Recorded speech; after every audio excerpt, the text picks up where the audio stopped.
इधर कुछ दिनों से कुछ कमेंट्स, कुछ लोगों के मैसेजेस हमारे पास आए और उन लोगों का पूछना ये था, कई सारे लोग तो अनजान होते हैं, कई सारे लोग जानबूझ के भी अनजान होते हैं, मतलब कि लिटरेट होते हैं लेकिन अनएजुकेटेड होते हैं। तो हमारे यहाँ भोजपुरी में कहा जाता है कि पढ़ल लिखल और लिखल पढ़ल दोनों में फ़र्क होता है। लिखल पढ़ल मतलब कि क्या है, जो लिखा हुआ है वही पढ़ लिया, बस उतना ही उसकी बुद्धि। और जो पढ़ल लिखल की मतलब पढ़ा लिखा, वो सही में एजुकेटेड। तो इन दोनों लोगों का इस तरह का ये आता है। तो उस पर हम सोचे कि एक बार सारे लोगों को ये बातें हम समझा दें क्लियरली, कि उनको भी समझ में आए। हो सकता है कन्फ्यूजन में हो, नहीं समझ आ रहा हो। तो बात कुछ ऐसी है कि बहुत सारे लोगों ने बोला कि सर तो फिजियोथेरेपिस्ट हैं, मेरे बारे में फिजियोथेरेपिस्ट हैं, फिर वो ऑक्यूपेशनल थेरेपी के बारे में कैसे बताते हैं। हम आपको सबसे पहले समझा दें कि neuron health care private limited, हमारा सेंटर जो है, हमारा neuron health care private limited के नाम से ये ओवरऑल रिहैबिलिटेशन का सेंटर है। मतलब कि यहाँ न्यूरो रिहैबिलिटेशन ओवरऑल होती है, एडल्ट के लिए भी, बच्चों के लिए भी। और हमारे यहाँ होम्योपैथिक फिजिशियन भी हैं, तो होम्योपैथिक फिजिशियन है तो उनका कंसल्टेशन भी होता है। तो ओवरऑल ये हमारे यहाँ चाइल्ड रिहैब, एडल्ट के लिए न्यूरो रिहैब और होम्योपैथी में जनरल सारे केसेस देखे जाते हैं। ठीक है। सेंटर का नाम शुरू में न्यूरॉन फिजिकल थेरेपी था। चूँकि हम फिजियोथेरेपिस्ट हैं तो न्यूरॉन हमारे सेंटर का नाम है, तो न्यूरॉन फिजिकल थेरेपी। अब जैसे एक कोचिंग इंडस्ट्री में, मतलब एडटेक कंपनी है फिजिक्स वाला, तो फिजिक्स वाला अलख पांडे जो हैं, तो वो उन्होंने अपना यूट्यूब चैनल बनाया, वहाँ से वो ग्रो करे। और फिर उसके बाद फिजिक्स वाला अभी सिर्फ फिजिक्स पढ़ाता है या फिर वो केमिस्ट्री, बायोलॉजी और दुनिया भर के तमाम कोर्सेज जो हैं वो सारा कुछ करा रहा है। अगर थोड़ा बहुत दिमाग लगाएंगे तो इतना तो पता चलेगा कि वो सारी चीज़ें करा रहा है ना जी, लेकिन नाम फिजिक्स वाला ही है, क्योंकि वो ओरिजिनलिटी अपना गंवाना नहीं चाहता है। उसी तरह से जब इनिशियली हमने न्यूरॉन फिजिकल थेरेपी का नाम रखा, सिर्फ physiotherapy, general physiotherapy, ortho, neuro, spinal rehab का केस लिया जाता था इनिशियली। जब जनरल फिजियोथेरेपिस्ट कोई होता है, पहले समझ लीजिए डिटेल में सारा, कि एक जनरल फिजियोथेरेपिस्ट या ऑक्यूपेशनल थेरेपिस्ट 4 साल की बैचलर डिग्री, 6 महीने का इंटर्नशिप, तब जाके एक ऑक्यूपेशनल थेरेपिस्ट बनता है या फिजियोथेरेपिस्ट बनता है। दोनों इक्विवेलेंट कोर्सेस हैं। जैसे 5 साल, 4.5-5 साल का MBBS होता है, BHMS होता है, BAMS होता है। MBBS मतलब एलोपैथिक फिजिशियन, BHMS मतलब होम्योपैथिक फिजिशियन, BAMS मतलब आयुर्वेदिक फिजिशियन, BUMS मतलब यूनानी फिजिशियन। तो जैसे वो होते हैं उसी तरह के कोर्सेस ये हैं। अब वो कोर्सेस जैसे कि होम्योपैथी और आयुर्वेद आयुष में आते हैं, और डेंटल जो BDS होता है, MBBS होता है, ये मेडिकल काउंसिल जो हमारा होता है, नेशनल मेडिकल काउंसिल, इसके तहत आते हैं। उसी तरह से फिजियोथेरेपी, ऑक्यूपेशनल थेरेपी और bachelor of audiology and speech language pathology, ये सारी चीज़ें ये रिहैबिलिटेशन का पार्ट हैं। तो हमारा ये क्या होता है, एलाइड हेल्थ प्रोफेशन में आता है ये। तो सारे कोर्सेस जो ये हमने बताई है ये इक्विवेलेंट कोर्सेस हैं। तो अब आप लोग जाके अगर डिटेल में समझेंगे तो national council for allied health professional, NCAHP, इसमें अब धीरे धीरे रजिस्ट्रेशन का प्रोसेस शुरू हुआ है। तो कुछ दिन में हम भी संस्थान अपना रजिस्टर्ड करा के और वहाँ पे आपको मिलेंगे। तो मतलब ये है कि हम लोग एलाइड हेल्थ प्रोफेशनल्स हैं और ये भी एक बैचलर डिग्री है। तो जब तक बैचलर डिग्री होल्डर हैं तब तक जनरल फिजियोथेरेपिस्ट होते हैं। जैसे MBBS degree holder general physician होते हैं। फिर उसके बाद अगर ऑर्थो में उन्होंने MD या MS किया तो MD किया तो वो क्या हुआ, फिजिशियन ऑर्थो का, और MS किया तो ऑर्थो का सर्जन, ऑर्थोपेडिक सर्जन होता है। अगर उसने गायनी में स्पेशलाइजेशन किया तो गायनेक फिजिशियन, गायनेक सर्जन। अगर न्यूरो में किया तो न्यूरो फिजिशियन, न्यूरो सर्जन। अगर उसने कार्डियो में किया तो कार्डियो फिजिशियन, कार्डियो सर्जन। उसी तरह से फिजियोथेरेपिस्ट या ऑक्यूपेशनल थेरेपिस्ट, अगर पेडियाट्रिक्स में वो एमपीटी करता है, मास्टर्स इन फिजियोथेरेपी, और occupational therapy masters in occupational therapy, तो वो स्पेशलाइज्ड हो गया पेडियाट्रिक केसेस को देखने में। स्पेशलिटी उसकी उसी में हो गई, सिर्फ उसी में वर्क करेगा। अब अगर वो स्पोर्ट्स में चला गया तो वो एथलीट्स के लिए काम करेगा, वो जो स्पोर्ट्स इंजरी होती है उसमें काम करेगा। आप लोग देखते होंगे क्रिकेट मैच के दौरान भाग के दौड़ के आते हैं फिजियोथेरेपिस्ट, और वहाँ पे टेपिंग वगैरह करते हैं, निडलिंग वगैरह करते हैं, क्विक पेन रिलीफ के लिए जो कर सकते हैं, वो एमपीटी इन स्पोर्ट्स हैं। अगर कार्डियोपल्मोनरी में किया तो फिर वो कार्डियक सर्जन के साथ, जो हार्ट की सर्जरी होती है, आईसीयू में वर्क करता है ज़्यादातर, वो चेस्ट फिजियोथेरेपी से लेके ब्लोइंग ब्रीदिंग एक्सरसाइजेज से लेके बहुत सारे अप्रोचेज होते हैं, उसमें वर्क करता है।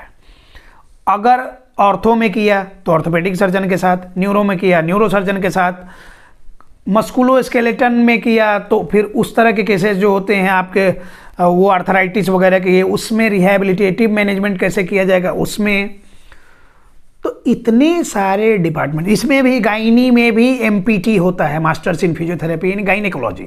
जो ये आपके सेलिब्रिटीज जो हैं, एक्ट्रेसेस जो हैं, ये कैसे आप देखते हैं कि 7-8 मंथ तक कितना योगा कर रही हैं और कितना ये कर रही हैं, वो जो होते हैं वो गायनेक फिजियोथेरेपिस्ट, योगा इंस्ट्रक्टर, उनके प्रेजेंस में वो होता है।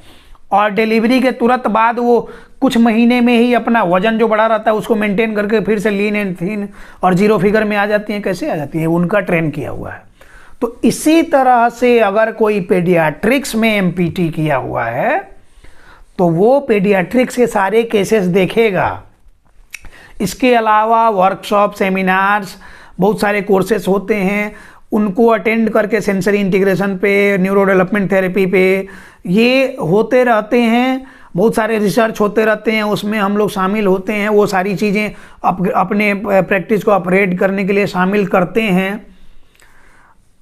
तो फिर कैसे नहीं एक फिजियोथेरेपिस्ट पेडियाट्रिक फील्ड में काम कर सकता है अगर वो उसमें स्पेशलिस्ट हो तो। हमारे यहाँ ऑक्यूपेशनल थेरेपिस्ट भी हैं, हमारे यहाँ स्पीच थेरेपिस्ट भी हैं, और स्पीच थेरेपिस्ट वो सर्टिफिकेट और यूट्यूब से कोर्स किया हुआ और गूगल से सर्टिफिकेट डाउनलोड किया हुआ नहीं।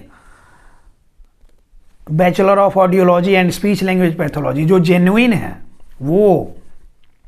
हमारे यहाँ बीएड किए हुए स्पेशल एजुकेटर हैं, डीएड और सर्टिफिकेट होल्डर नहीं। हमारे यहाँ होम्योपैथिक फिजिशियन हैं। तो ये ओवरऑल मिल के हमारा सेंटर है, ठीक है। और इसमें हम वर्क कर रहे हैं तो आज भी नाम वही है, आगे भी नाम वही रहेगा। जैसे फिजिक्स वाला का हमने बताया कि वो उसकी अपनी ये है ना कि एक ब्रांड वैल्यू थी उसकी, तो उसने वो ब्रांड वैल्यू रखा अपना, उसके साथ लोग जुड़ते गए तो सबके लिए वो नाम चेंज करते जाएगा क्या? उसी तरह से हमारा नाम जो है वो ही रहेगा।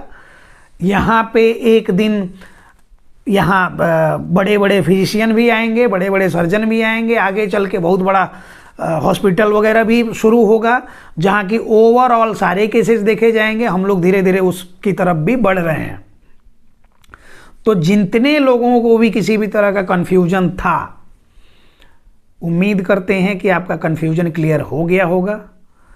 और हम लोग जो काम करते हैं वो सारे एक्सपर्ट्स की देख रेख में करते हैं, इसलिए कहते हैं कि पहले महीने से ही इम्प्रूवमेंट होगी, ये गारंटी है।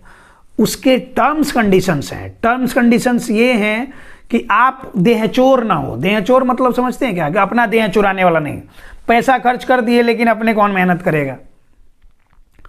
अभी हर महीने 10-15 लोग ग्रुप से हम हटवा देते हैं, डेली बेसिस पे 100 लोगों का सेशन ऑनलाइन में होता है, लेकिन हर महीने 10-15 लोगों को हम 20 लोगों को ऐसे ग्रुप से निकलवा देते हैं। वो लोग हैं कि जो कि टाइम पूरा होने से पहले फिर पेमेंट कर देते हैं।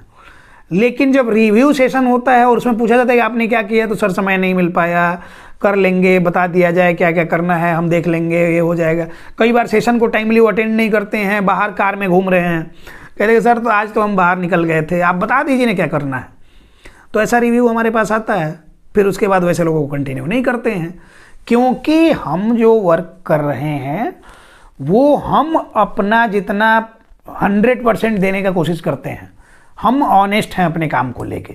तो जो अगर एक रिलेशनशिप होता है ना, एक रिलेशनशिप में दोनों साइड से ऑनेस्टी एक्सपेक्ट की जा सकती है ना।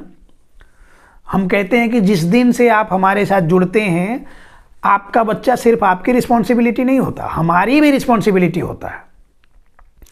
तो इस बात को समझ के जो हम कहें उसको ऑनेस्टली आप फॉलो करते हैं, तो फिर आपके बच्चे में इम्प्रूवमेंट पहले महीने से होगी।